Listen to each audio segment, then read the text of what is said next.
सफलता तब तक नहीं मिलती जब तक अर्जुन की तरह एक लक्ष्य को साध के निशाना ना लगाया जाए। अगर आप एक लक्ष्य साध के निशाना लगाओगे ना तो एक ना एक बार अपने लक्ष्य को जरूर भेदोगे, और यही सफलता का मूल मंत्र भी है।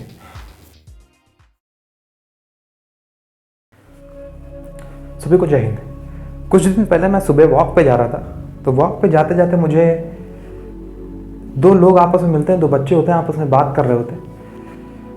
तो वहाँ पे एक लड़का अपने दूसरे दोस्त से कहता है कि यार अब मैं जो है या आगे और प्रिपरेशन नहीं करना चाहता, बहुत थक चुका हूँ, बहुत परेशान हो चुका हूँ, आगे और प्रिपरेशन नहीं कर सकता। तो उसका दूसरा दोस्त पूछता है क्यों यार, क्या हो गया, क्यों नहीं प्रिपरेशन करना चाहता, हुआ क्या?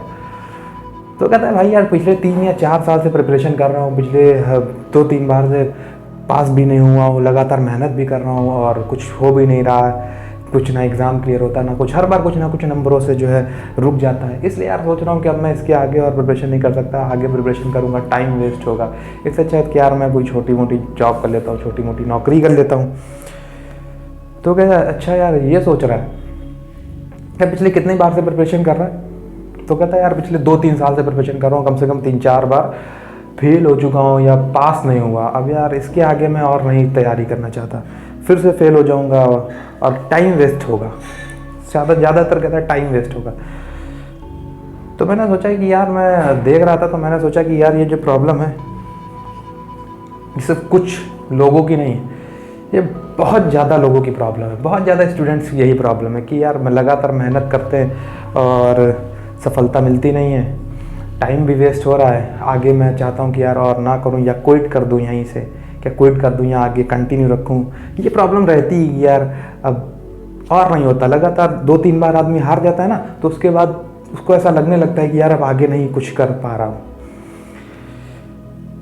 एक बहुत मशहूर कहावत है, कहा जाता है कि सुनी भी होगी आपने कि लहरों से डरकर नौका पार नहीं होती और कोशिश करने वालों की कभी हार नहीं होती। ऐसा ही साल 2018 में एक बंदे ने यूपीएससी एग्ज़ाम दिया था, तो उसकी यूपीएससी एग्ज़ाम में 104th रैंक आई थी, अप्रॉक्स 104 रैंक आई थी यूपीएससी एग्ज़ाम में, और आईपीएस ऑफिसर बन गए थे, और नाम है उनका विजयवर्धन।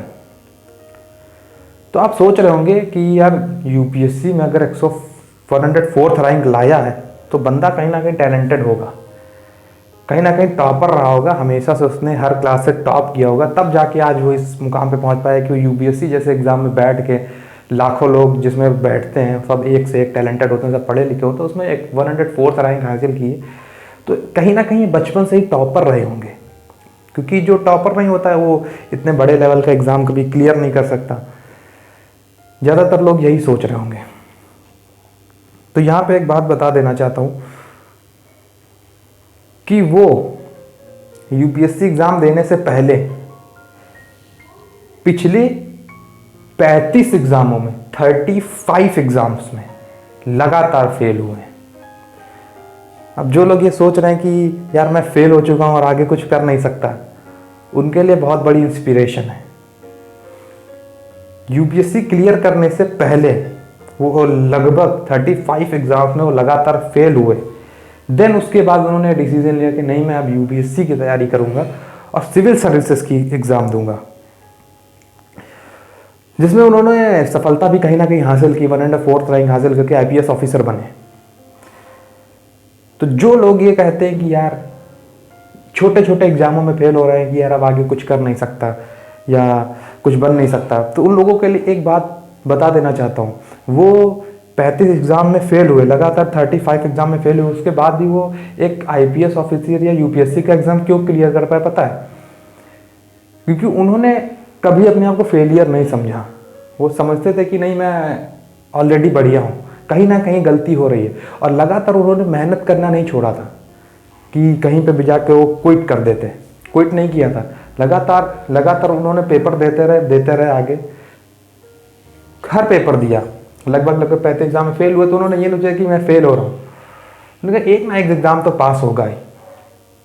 देन उन्होंने अपने 35 एग्ज़ाम की फेलियर के बाद एक सक्सेस अचीव की, जो सक्सेस बहुत बड़ी सक्सेस थी, और वो सिर्फ इसलिए अचीव की तो कि उन्होंने मेहनत करना नहीं छोड़ा, उन्होंने परिश्रम करना नहीं छोड़ा, लगातार लगातार मेहनत करते रहे, देन उनको ये सफलता प्राप्त हुई। कहा जाता है कि जिंदगी में अगर सब कुछ हासिल हो जाए ना, तो जीने की तमन्ना क्या रह जाएगी, किस चीज के सहारे जिएंगे। कुछ अधूरी ख्वाहिशें ही तो हमें जिंदगी का मजा देती हैं, कुछ अधूरी ख्वाहिशें जो पूरी करनी होती है, उसी के लिए तो हम लोग मेहनत करते हैं कि ये पाना है, फिर उसके बाद कुछ और लक्ष्य बनाते हैं कि वो पाना है, फिर उसके बाद कोई तीसरा लक्ष्य। ये इस लक्ष्य बनाने के सहारे ही तो जिंदगी चलती है, इसी के सहारे तो हम लोग आगे बढ़ते हैं। एक पत्रकार ने एक बार एक बिजनेसमैन से पूछता है, सक्सेसफुल बिजनेसमैन होता है जिसको कहते हैं ना बहुत ऊंचाई पे पहुंच चुका होता है काफ़ी मेहनत के बाद, तो वो उनसे पूछता है कि आप इतने सक्सेसफुल बने कैसे। तो वहाँ पे वो आंसर देते हैं कि मैं अपने गुड डिसीजंस की वजह से ये मुकाम हासिल कर पाया। तो वो पत्रकार फिर पूछता है कि आप ये गुड डिसीजन लेते कैसे थे। तो उसने फिर कहा अपने एक्सपीरियंस से, मेरा जो एक्सपीरियंस था मेरे साथ में, उसके सारे गुड डिसीजन लेता था। तो पत्रकार ने फिर पूछा कि ये एक्सपीरियंस कहाँ से आता है। तो उन्होंने कहा मेरे बैड डिसीजन से, जो मैंने गलत डिसीजन लिए। तो अप्रॉक्स कहीं ना कहीं डिसीजन तो लेना पड़ेगा ना। अगर बैड डिसीजन हुआ तो एक्सपीरियंस मिलेगा, और अगर अच्छा डिसीजन हुआ तो सक्सेस। तो एटलीस्ट आपको एक डिसीजन लेना पड़ेगा कि आगे मुझे जाना है कि नहीं जाना है। अगर आप डिसीजन लेते हैं, कहीं ना कहीं दोनों ही डिसीजन में आपका ही फायदा है। आपने, हर व्यक्ति बचपन से नहीं सीख के आता, लगातार गलतियां करते करते वो सीखता है। जब तक आप गलतियां नहीं करेंगे तब तक सीखेंगे कैसे। तो लगातार गलतियां कर करके आदमी सीखता है। इसीलिए अगर बैड डिसीजन हुआ तो कहीं ना कहीं एक्सपीरियंस पाएंगे, आगे उसके लिए हम लोग गलती नहीं करेंगे। अगर अच्छा डिसीजन हुआ तो सक्सेस पाएंगे। दोनों ही केस में फायदा किसका है हमारा। सफलता तब तक नहीं मिलती जब तक अर्जुन की तरह एक लक्ष्य को साध के निशाना ना लगाया जाए। अगर आप एक लक्ष्य साध के निशाना लगाओगे ना, तो एक ना एक बार अपने लक्ष्य को जरूर भेदोगे। और यही सफलता का मूल मंत्र भी है कि एक निशाना होना चाहिए, और उस पे आप ठान लीजिए कि मुझे इसी लक्ष्य को भेदना है, तो एक ना एक बार उस लक्ष्य को जरूर भेदेंगे। अगर 20 लक्ष्य बना रखे हैं तो किसी पे भी निशाना लगाना संभव हो जाता है। एक लक्ष्य, एक निशाना, और उसी को भेदना है। यही सफलता का मूल मंत्र है। इसी के सहारे आगे चलेंगे तो शायद उन्होंने जो 35 एग्जाम फेल हुए, उनके एक्सपीरियंस से ही आप कुछ सीख लेंगे और आपको वो गलती नहीं करनी जो उन्होंने गलती की। सो मिलेंगे नेक्स्ट वीडियो में, तब तक के लिए जय Hind, wish you all the best.